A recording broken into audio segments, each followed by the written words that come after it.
I wish you were never born. My father said that, at my own birthday dinner, in front of 43 people. The candles on the cake were still lit. Nobody moved. Nobody said a word. My stepmother nodded like he'd just confirmed the weather forecast. My half-sister pointed her phone at my face and kept recording. That was 4 months ago. Since then, I haven't raised my voice. I haven't cried in front of a single person. But I did something that made my father call me 17 times in one night. And by the 18th call, his voice wasn't angry anymore. It was begging.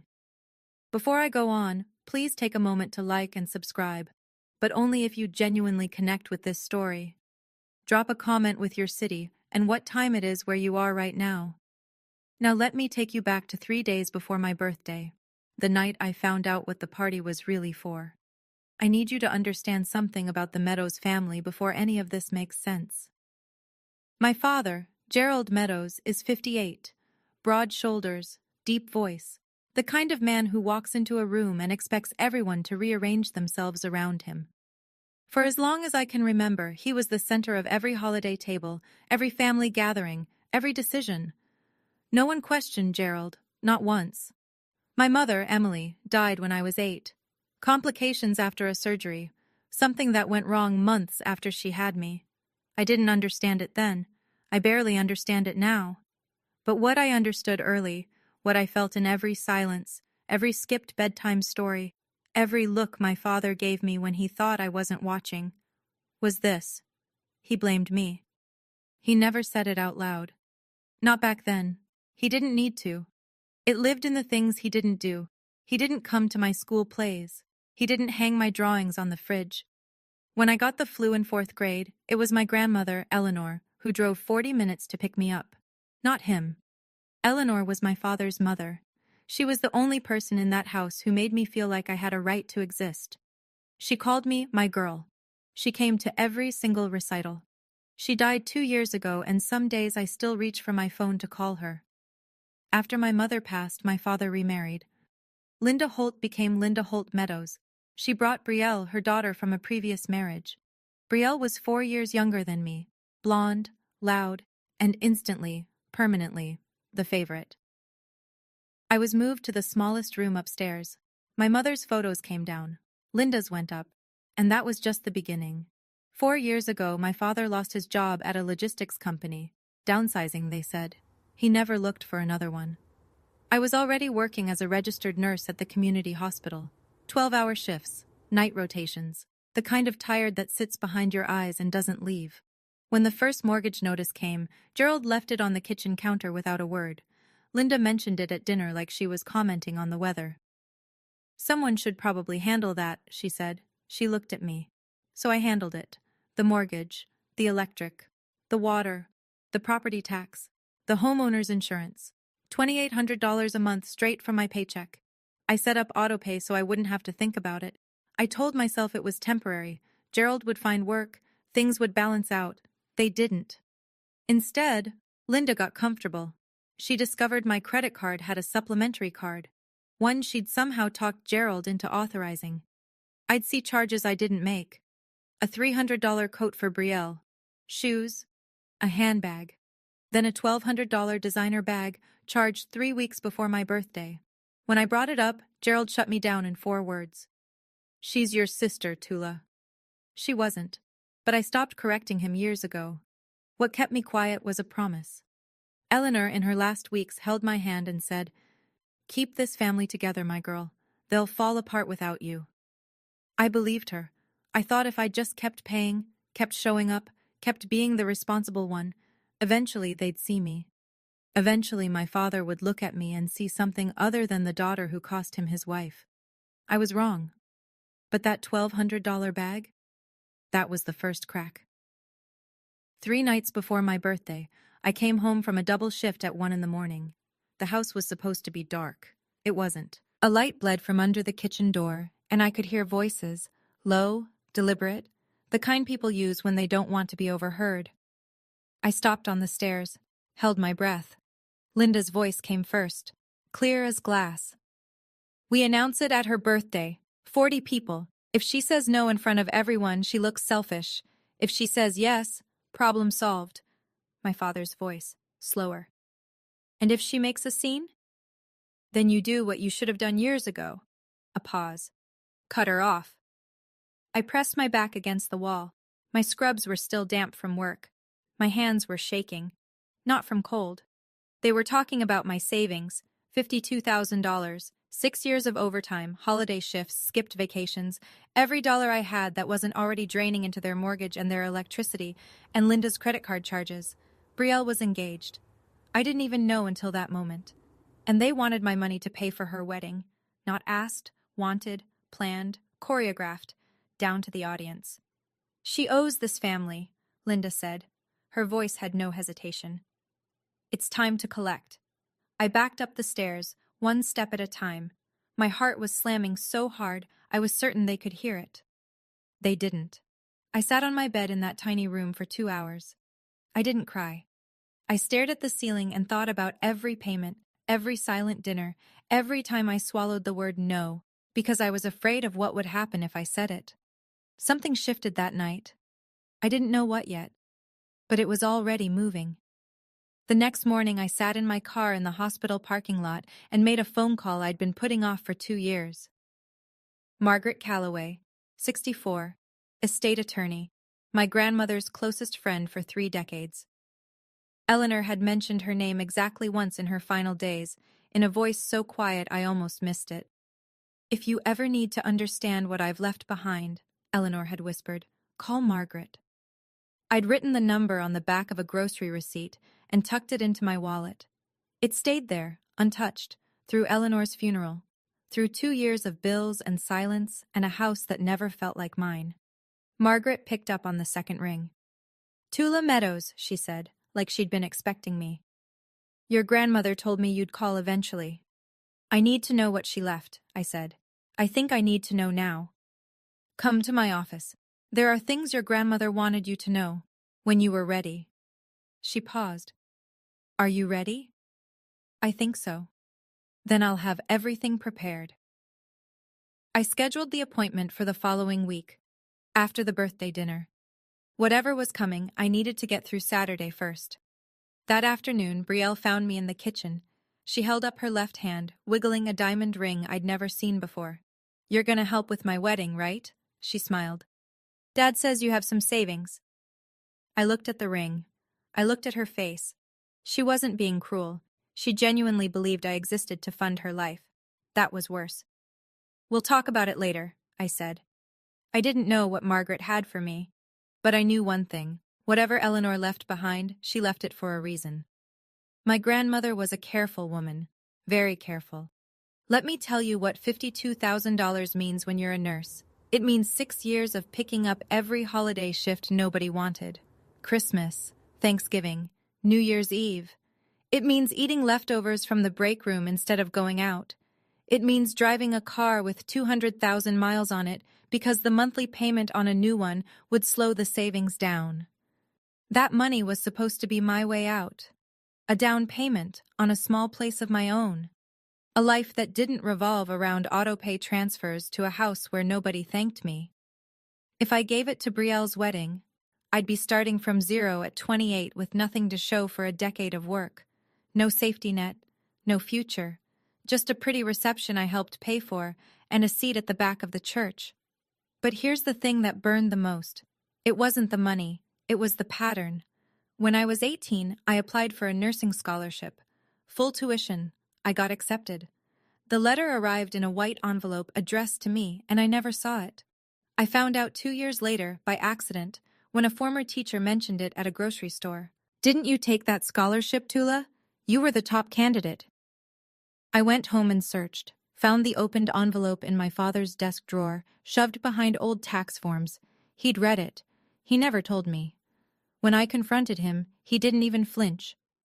You weren't ready, he said. You would have failed. I paid my own way through nursing school. Loans, night shifts at a diner, 3 years of sleeping 4 hours a night. Every time I built something, he found a way to take it.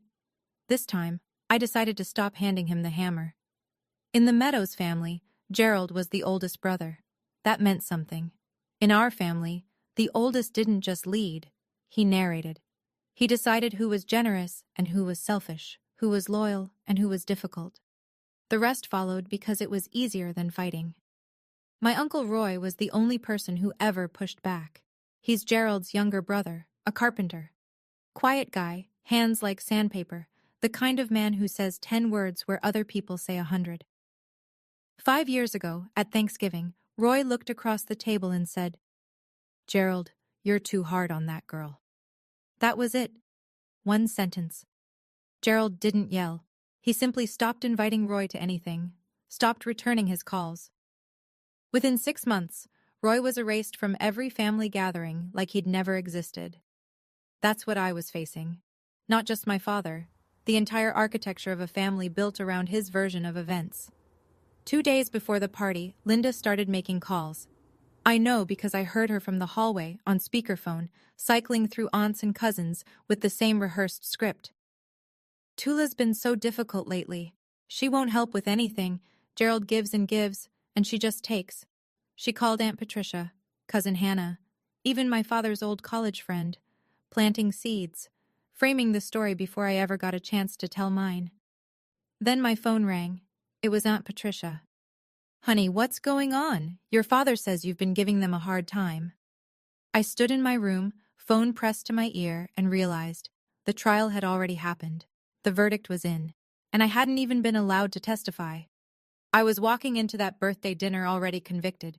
The only question was whether I'd accept the sentence. The night before my birthday, I stood in the bathroom and looked at myself in the mirror for a long time, dark circles under my eyes from a 56-hour work week. Hair pulled back in a knot I hadn't bothered to fix. My scrubs still smelled like antiseptic. This is what a person looks like when they've been hollowed out slowly, I thought. Not by one event, by 1,000 small ones. 1,000 moments where someone said, "You're not enough," without ever using those words. Linda's voice carried through the wall. She was on the phone again.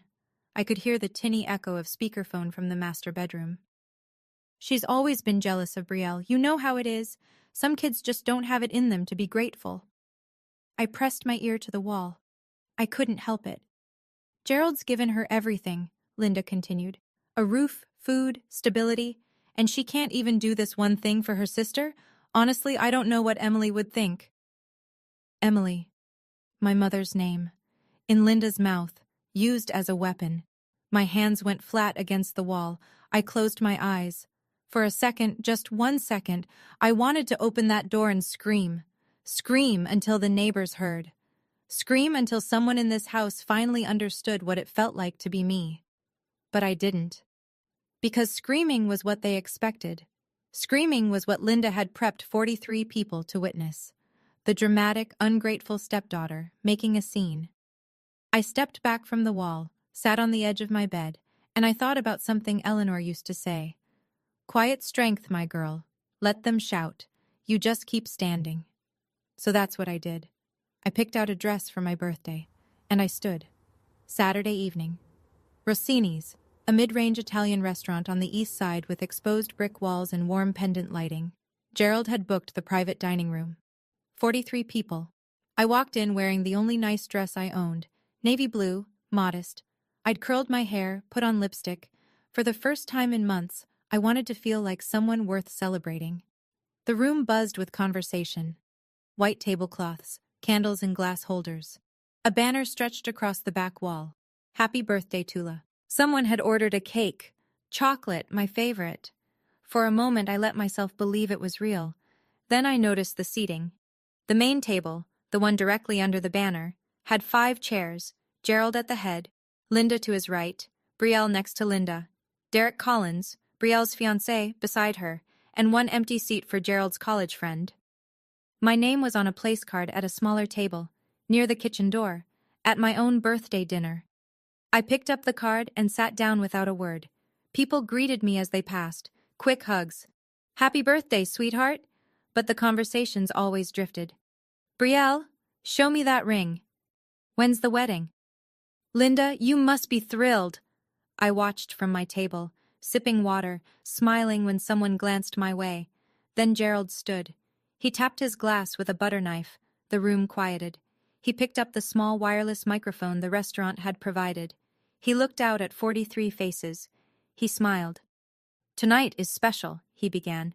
"Not just because of Tula's birthday," my chest tightened, "but because we have a very exciting announcement." He turned toward Brielle. His whole face lit up. And I understood right then that this party had never been for me. "Our beautiful Brielle," Gerald said into the microphone, "is engaged." The room erupted. Applause, squeals, chairs scraped back as people stood to hug Brielle. She rose from the main table, hand extended, diamond catching the pendant light like a tiny spotlight built just for her. For the next 10 minutes, my birthday evaporated. Aunt Patricia clasped Brielle's hand and examined the ring. Cousin Hannah took a photo for Instagram. Gerald's college friend clapped Derek on the back. Linda stood behind Brielle, one hand on her daughter's shoulder, beaming like she'd just won something. No one looked at me. I sat at my table by the kitchen door. The cake with my name on it sat untouched at the end of the buffet. The candles hadn't been lit. Derek caught my eye once. He was standing slightly apart from the circle around Brielle, his jaw tight. He gave me a look I couldn't quite read. Not pity, exactly. Something closer to recognition. Like he saw what was happening, but didn't know what to do about it. Then the room settled. People returned to their seats. Gerald stayed standing, microphone still in hand. "Now," he said. His voice shifted, warmer, practiced. He turned toward me. "Tula, honey, come here for a second." 43 people looked at me. I stood, walked to the main table. My heels clicked against the tile floor. Gerald put a hand on my shoulder, firm, performative. "Family takes care of family," he said to the room. "And now that Brielle's big day is coming, we need to pull together." He looked directly at me. "Tula, we need to talk about the wedding budget. Not in private, not later. Here, now, in front of everyone, exactly as Linda had planned." "Tula has been very responsible with her finances," Gerald said, addressing the room like a keynote speaker. "She's been saving for years, and I know she'll want to help her sister have the wedding she deserves." He squeezed my shoulder. The pressure said, "Agree." I stood still. Linda leaned forward in her chair. She dabbed her eye with a napkin, a gesture so practiced it could have been choreographed. "It's what your mother would have wanted, Tula." The room went soft. A few people murmured. Someone whispered, "Oh, Emily, my mother, my dead mother, used to guilt me into writing a check in front of 43 witnesses." I felt the blood rise to my face. My pulse was so loud I was sure the people at the nearest table could hear it. "This is my birthday dinner," I said. My voice came out steady, quiet.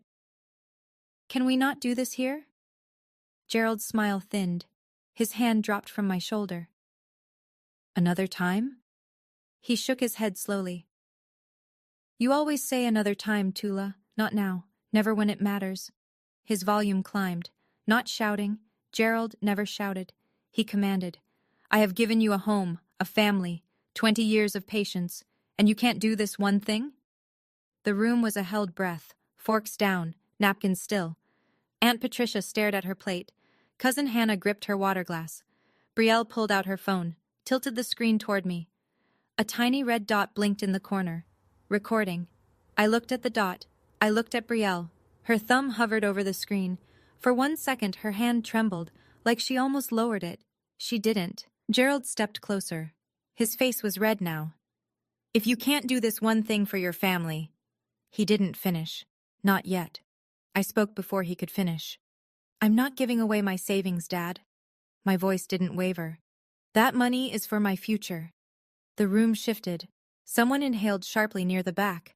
I could feel 43 sets of eyes on my skin like heat lamps. Gerald stopped moving. His jaw tightened. Something behind his eyes went flat, like a switch being flipped. He stared at me for what felt like a full minute. It was probably 5 seconds. Then he said it. "I wish you were never born." Not screaming, not whispering, just stating it. The way you'd read a line from a receipt. Factual, final. The room didn't gasp. It froze. Sound left the space entirely. I could hear the muffled clink of dishes from the kitchen behind the wall. The instrumental music from the overhead speakers suddenly felt obscene, like someone playing a flute at a car accident. Aunt Patricia set her fork down very slowly. Linda didn't speak. She simply looked at Gerald, then at me, and nodded. One small, certain nod, as if she'd been waiting for this sentence for years. Brielle's phone was still pointed at my face. Her hand was shaking now, but she didn't lower it. Derek, behind Brielle, pushed his chair back from the table, not standing, just creating distance. His expression had gone tight, closed, like a man recalculating something he'd already decided. I felt something crack inside my chest. Not break, crack, like ice on a pond in early spring, quiet, deep, the kind of fracture you can't see from the surface. I looked at my father. I looked at the room full of people who heard those words and chose silence. And I made a decision. I didn't cry.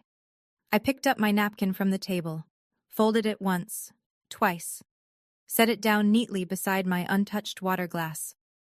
I looked around the room one more time. 43 people. Some stared at their plates. Some looked at Gerald. A few looked at me. With what? Pity? Shock? I couldn't tell anymore. It didn't matter. Nobody spoke. I turned to the room and said the only thing I had left. Thank you all for coming to my birthday. Then I picked up my bag from the back of my chair, walked across the dining room, and pushed through the door. The night air hit me like cold water. I made it to my car in the parking lot before my hands started shaking. I sat behind the wheel for 3 minutes, gripping it, breathing through my nose like I was coaching a patient through a panic episode. Then I reached for my phone. One contact. One call. Margaret Calloway picked up on the first ring, at 10:15 on a Saturday night. Margaret, I said, I want to come in tomorrow. I'm ready. A pause. Then her voice. Calm, unsurprised, like she'd been keeping a seat warm. I'll have everything prepared, Tula. 9 a.m. I hung up. I didn't know what everything meant yet. I didn't know what Eleanor had left behind, or why Margaret had been waiting for my call for 2 years. All I knew was that my grandmother had never done anything without a reason. She was deliberate about her recipes, her garden, her Sunday phone calls. She would have been deliberate about this too. I turned the key in the ignition and pulled out of the parking lot. I didn't look at the restaurant in the rearview mirror, not once. 6:30 a.m. The house was silent. I'd packed the night before. One suitcase, one duffel bag, only things that were mine.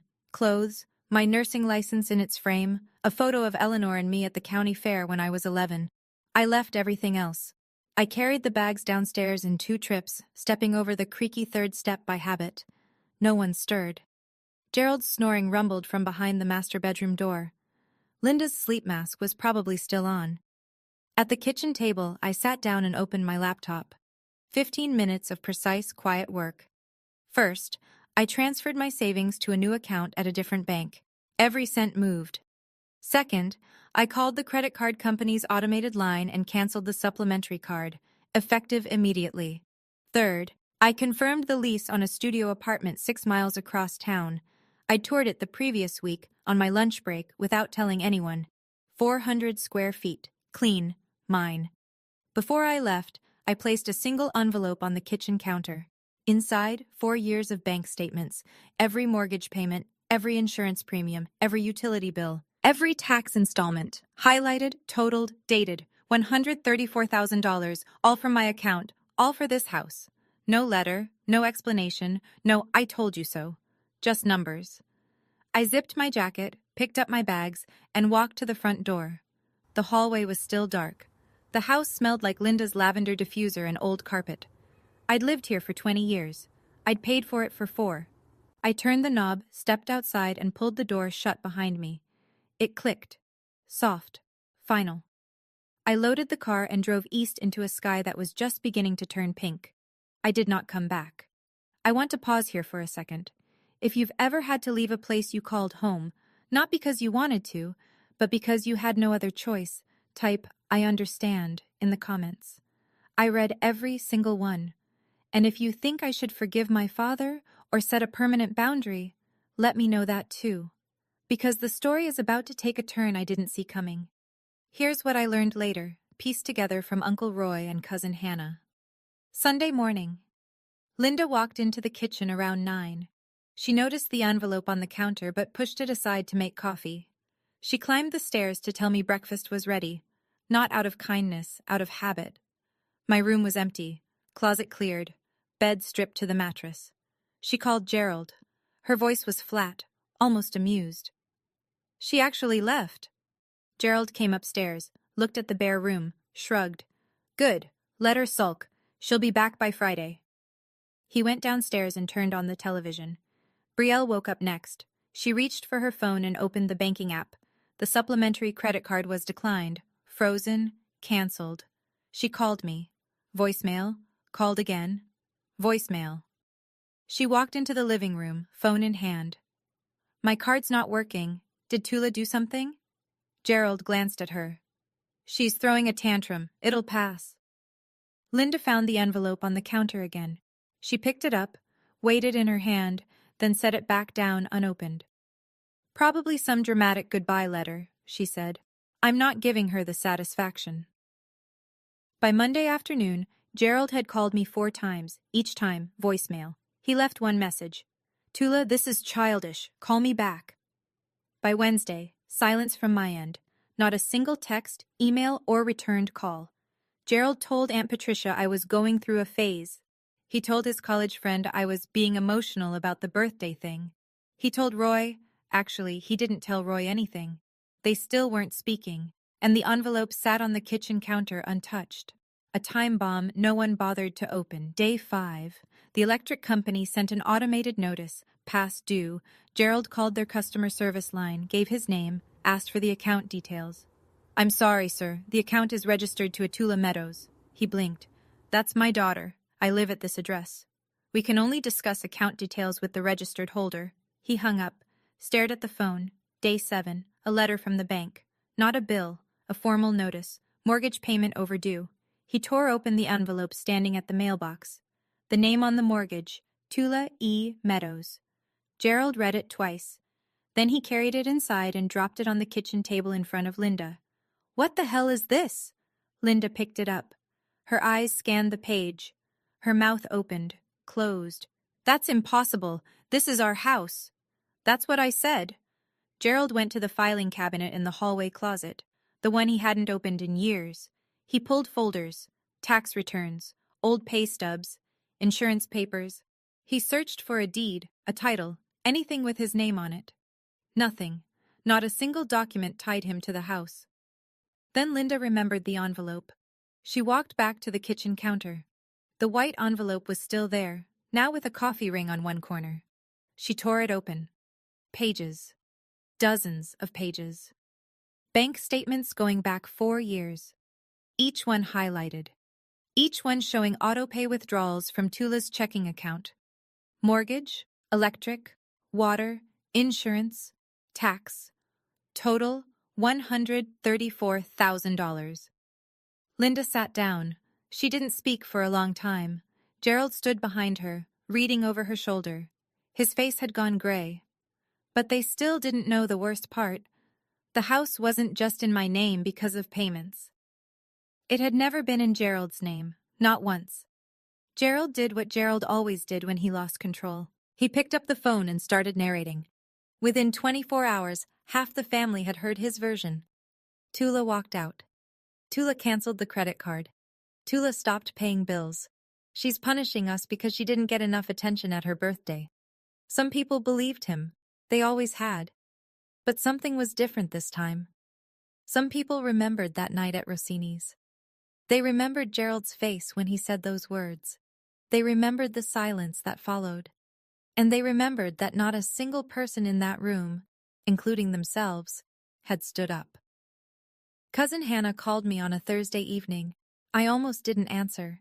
But Hannah and I had been close once, before Gerald's gravity pulled everyone into his orbit. Tula, what's going on? Your dad says you're trying to punish them. I leaned against my kitchen counter. My kitchen counter, in my studio apartment, where the only sounds were mine. Hannah, I said. Did he tell you what he said to me at my birthday? Silence. What did he say? Ask him. Ask him in front of people. She didn't respond for a moment. Then, quietly. I was there, Tula. I heard it. I didn't know what to do.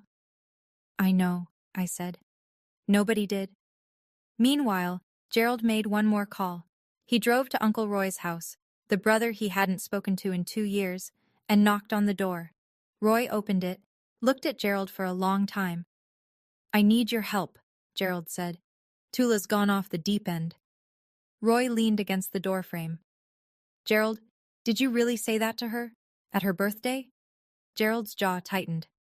She provoked me. Roy shook his head, slowly. A father doesn't say that, not to his child, not ever. And he closed the door. He found me on a Tuesday. I don't know how. I suspect he called the hospital and someone mentioned seeing me near the east side. Or maybe he drove around until he spotted my car. Either way, I came home from a shift to find Gerald Meadows standing outside my apartment door, arms crossed, jaw set, looking like a man about to deliver a performance, not an apology. I unlocked the door, stood in the frame, didn't step aside. You need to come home, he said. This has gone far enough. I looked at him. My father. 58 years old, gray at the temples, the same broad shoulders, the same voice that used to fill every room. But standing in my hallway, under fluorescent lighting, he looked smaller than I remembered. You told me you wished I was never born, I said. In front of 43 people, on my birthday. I was upset. You were being difficult. Saying no to giving away my savings is not being difficult, it's being an adult. His nostrils flared. I'm your father. Then act like one. We stood there, 3 feet apart. The hallway smelled like someone's dinner. Garlic, onion, something warm that had nothing to do with either of us. You can't just leave, he said. His voice dropped. Not softer. Thinner. Bills are piling up. The mortgage is late. Linda is not my responsibility, I said. Neither is Brielle. Neither is the house. I paused. You told me you wished I was never born. I'm simply granting your wish. I closed the door. Gently. No slam. No dramatic exit. Just a soft click and the sound of his breathing on the other side. He stood there for a while. I know because I watched the shadow of his shoes under the door. Then he left. But he didn't know what was coming next. 2 weeks after I left, Gerald called a family meeting. He chose the community center attached to our church, a beige room with folding chairs, buzzing overhead lights, and a coffee urn that was always either empty or burned. About 30 people came, aunts, uncles, cousins. Some I hadn't seen since Eleanor's funeral. Gerald stood at the front like he was conducting a town hall. Linda sat in the first row, tissue in hand. Brielle sat beside her, arms folded, phone face down on her lap for once. I asked everyone here, Gerald began, because we have a family situation that needs to be addressed. He launched into his version. Tula abandoned the family. Tula canceled the credit card. Tula stopped paying the bills. Tula is punishing all of them because of a misunderstanding at dinner. Linda dabbed her eyes, on cue. A few people nodded, a few shifted uncomfortably. Aunt Patricia kept her eyes on the floor. Gerald built to his closing argument. All I'm asking is that someone talks sense into her. She's hurting this family. That's when Uncle Roy stood up. He'd been sitting in the back row, quiet, arms on his knees. No one had expected him to come. Gerald certainly hadn't invited him. But Roy had heard about the meeting through Cousin Hannah, and he drove 40 minutes to be there. Gerald, Roy said. His voice was level, carpenter steady. Before you say anything else, did you invite Margaret Calloway? Gerald frowned. Who? Why would I? The side door opened. Margaret Calloway stepped in. 64 years old, gray blazer, reading glasses on a chain around her neck, a leather portfolio under her arm. She nodded once at Gerald. Mr. Meadows, I'm here on behalf of your daughter. She paused. And your mother. The room went dead silent. Margaret didn't rush. She set her portfolio on the folding table at the front of the room, opened it, and removed a single document in a clear plastic sleeve. My name is Margaret Calloway. I'm an estate and real estate attorney. I was Eleanor Meadows' legal counsel for 23 years, and her friend for longer than that. She placed the document flat on the table. 2 years before her passing, Eleanor Meadows executed a legal transfer of the property at 412 Birchwood Lane to her granddaughter, Tula Eleanor Meadows. The transfer was notarized, recorded with the county, and is fully binding. She slid the document forward. The deed, clear as daylight. Gerald stared at it.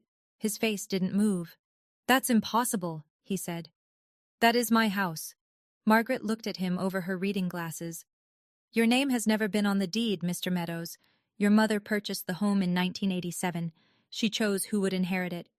The room erupted in murmurs. Chairs creaked. Someone whispered, "Oh my God." Linda shot to her feet. "That can't be right. We've lived there for—" "You've lived there as permitted occupants," Margaret said, "not as owners." Gerald's hands gripped the edge of his chair. "My mother would never do this behind my back." Roy stood again. He'd been quiet until now. "She did, Gerald." His voice was low but firm. "I was there. I witnessed the signing." The room turned to Roy, 30 faces, recalculating. Gerald stared at his brother. "You knew?" "Mom asked me to be there. She said you'd understand eventually." Roy swallowed. "She also said you probably wouldn't." Gerald opened his mouth. Nothing came out. Linda grabbed Brielle's arm. Brielle shook her off, and Margaret calmly reached into her portfolio for the next set of documents.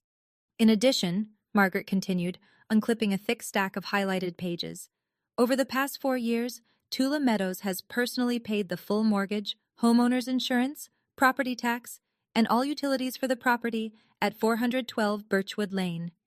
She spread the statements across the table like a dealer laying out cards. Mortgage, $1,400 per month. Insurance, $380 quarterly. Property tax, $4,200 annually. Utilities, averaging $600 per month. She adjusted her glasses.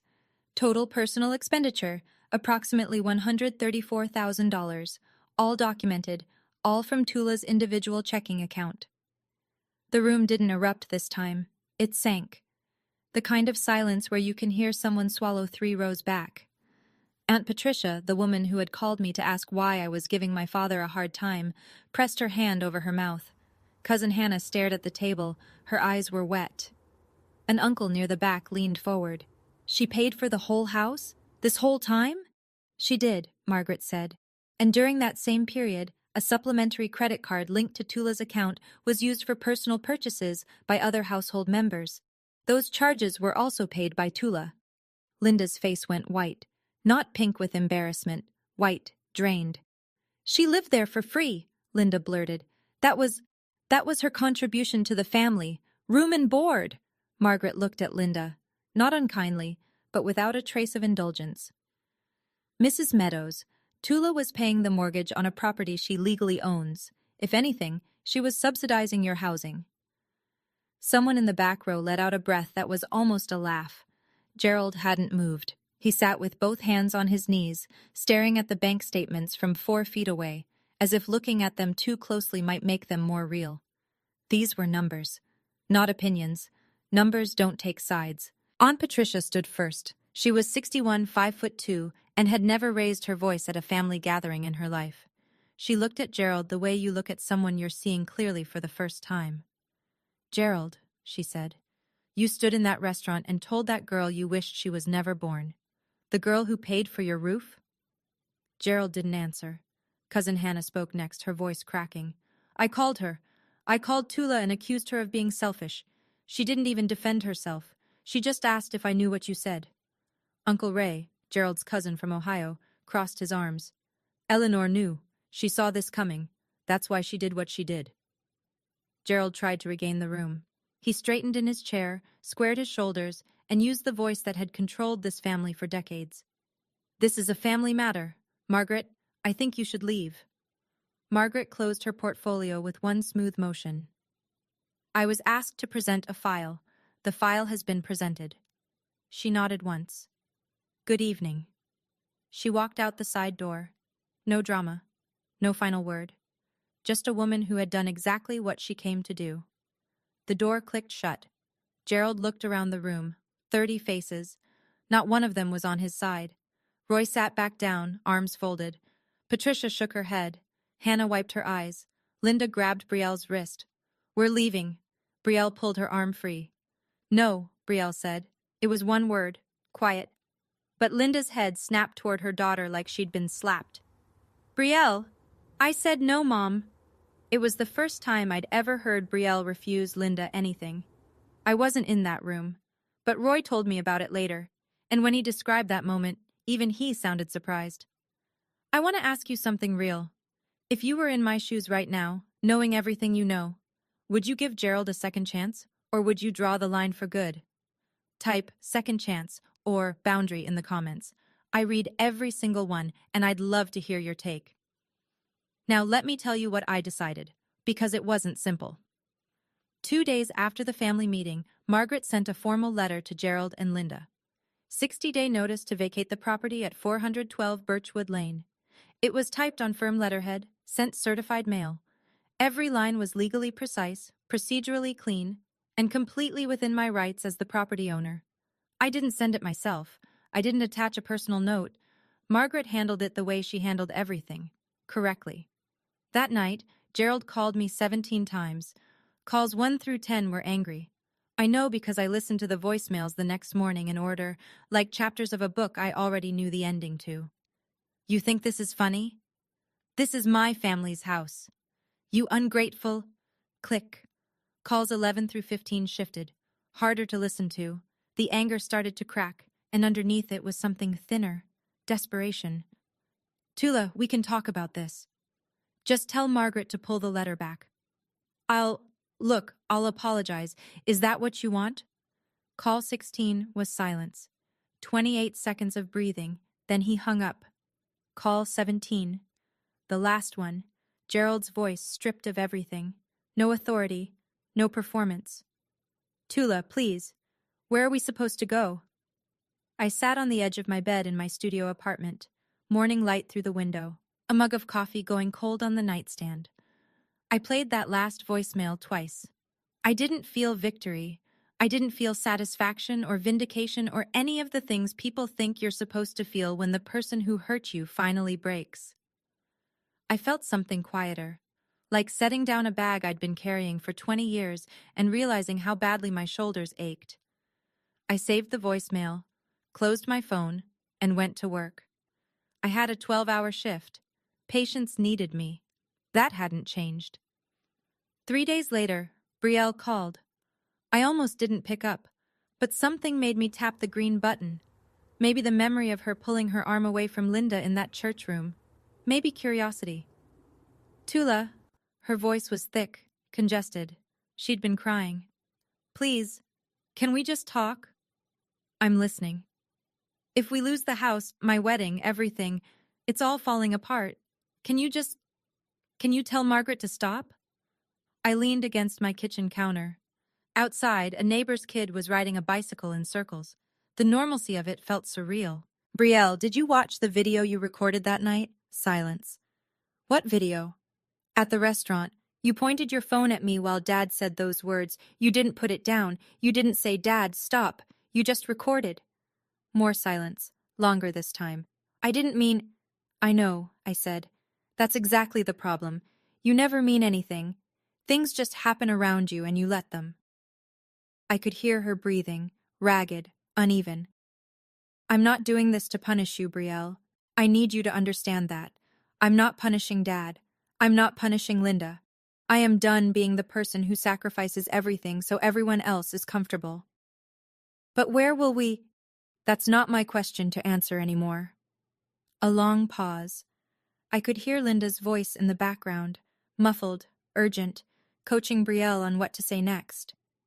"I have to go," I said. "Tula, wait. Brielle, I wish you well. I really do. But this conversation is over." I hung up. Set the phone face down on the counter. It was the gentlest ending I could offer. And it was still one of the hardest things I've ever done. But it wasn't the last call I received that week. The call came on a Friday evening. I didn't recognize the number. Almost let it go to voicemail. But I'd had enough voicemails for one lifetime, so I answered. "Tula, this is Derek. Derek Collins." I set down the takeout container I'd been eating from.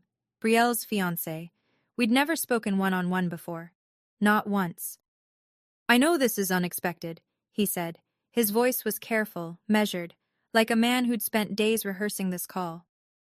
I wanted to say something, and I think I owe it to you to say it directly. I'm listening. I was there that night. At the restaurant. I saw what happened. A breath. I should have said something. I should have stood up. I didn't, and I'm sorry. I stared at the wall of my apartment. A crack ran along the plaster near the ceiling.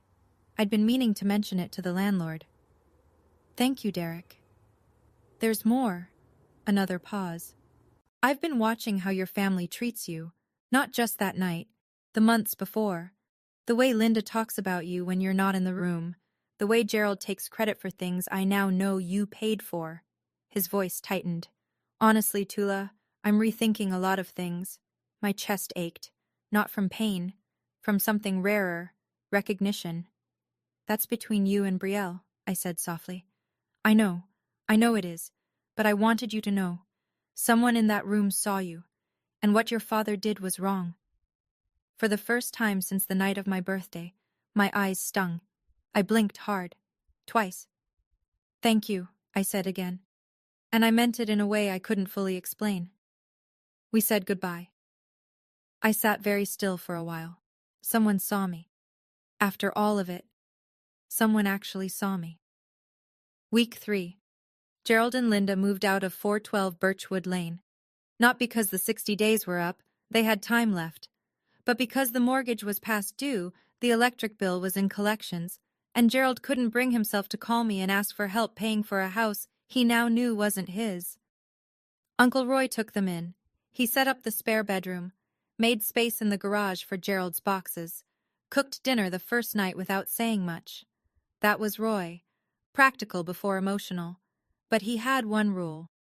You can stay, he told Gerald, but you don't speak her name like that under my roof. Gerald nodded. He didn't argue. According to Roy, it was the first time in decades that Gerald accepted a condition from his younger brother without pushback. The wider family knew everything now.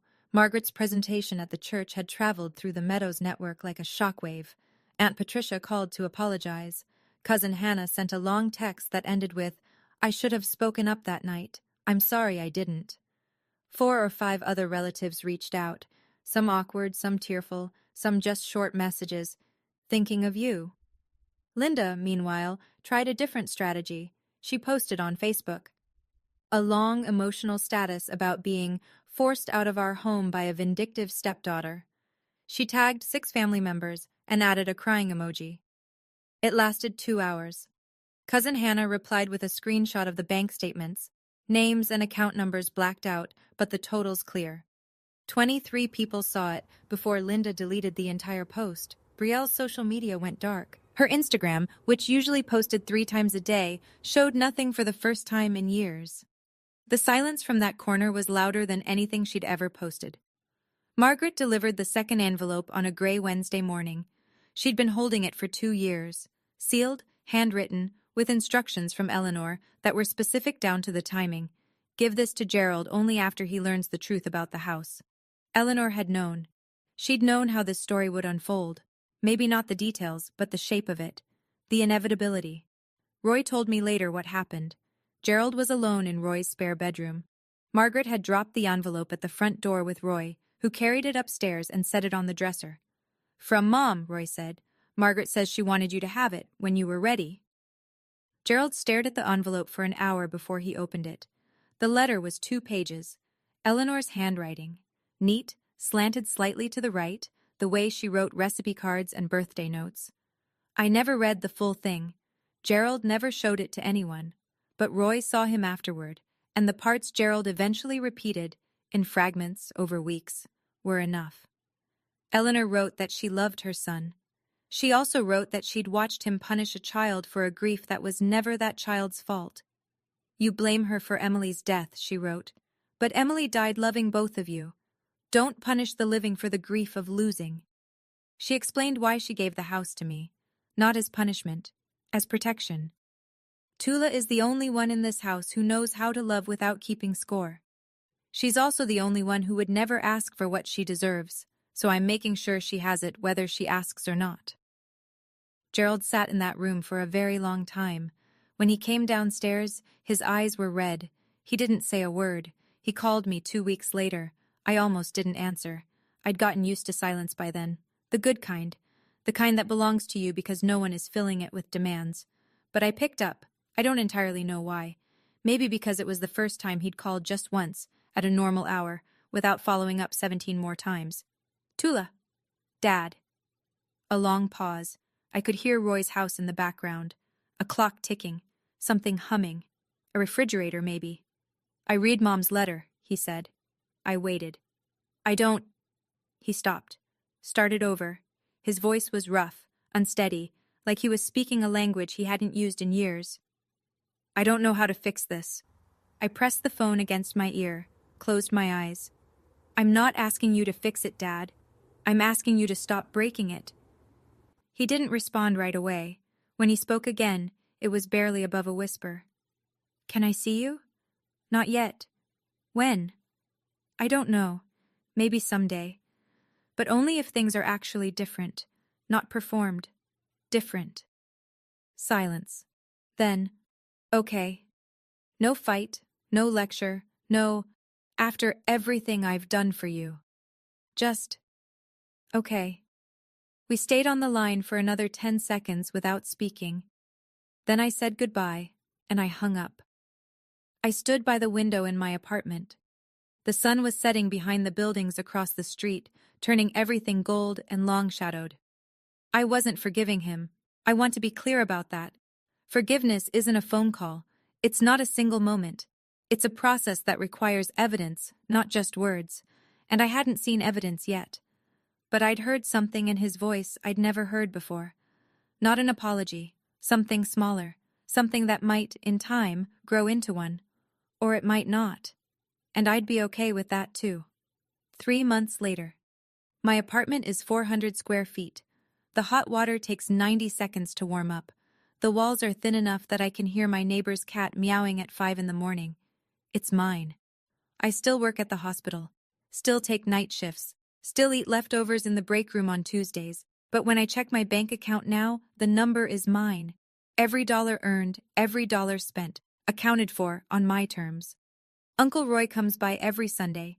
He brings coffee from the place on Elm Street and sits on my second-hand couch and tells me about whatever he's building in his shop that week. We don't talk about Gerald much. We don't need to. Cousin Hannah has become something I didn't expect. A real friend. She texts me recipes. She showed up with a houseplant last month and a card that said, "For your new beginning." It sits on the windowsill next to Eleanor's photo. That photo, Eleanor and me at the county fair the summer I turned 11, is hanging on the wall across from my bed. Next to it, my nursing license, framed. 2 things I earned. 2 things no one can take. Last week, Derek texted me. Short, polite. He and Brielle have postponed the wedding. I need to figure out what kind of family I'm marrying into, he wrote. I didn't reply. That's not my story to write. Brielle hasn't called. I don't know what she's feeling. I hope, somewhere under the silence, she's asking questions she never thought to ask before. But that's her work, not mine. And Gerald?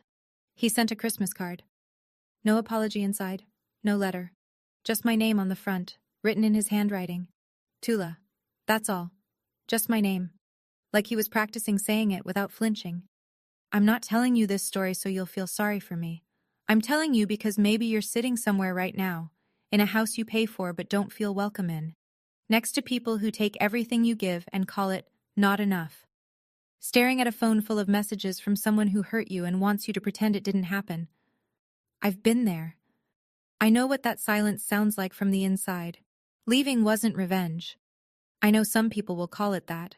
They'll say I was cold.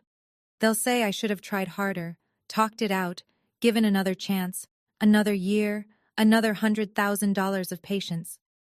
But leaving was the first time I chose myself. And I don't think that's cold. I think it's the warmest thing I've ever done. You don't need someone's permission to protect your own life. You don't need the person who hurt you to agree that it was wrong before you're allowed to walk away. You don't need to scream or argue or build a case. Sometimes you just fold the napkin, stand up, and go. My grandmother taught me that, not in words, but in the way she lived. She loved fiercely and she planned carefully, and when she saw something wrong, she didn't make a speech. She made a move, quiet strength. If this story touched something in you, I want you to know you're not alone. And you don't have to stay in a room where no one sees you just because it's the only room you've ever known. There are doors, and they're yours to open. Leaving wasn't revenge. Leaving was the first time I chose myself. And I'd make the same choice again. Every single time. If you stayed until the very end, thank you, sincerely. Now I want to know, do you think Gerald has really changed? Or is it just temporary regret? Type changed or temporary in the comments. I read every single one and I'll heart the ones that make me think.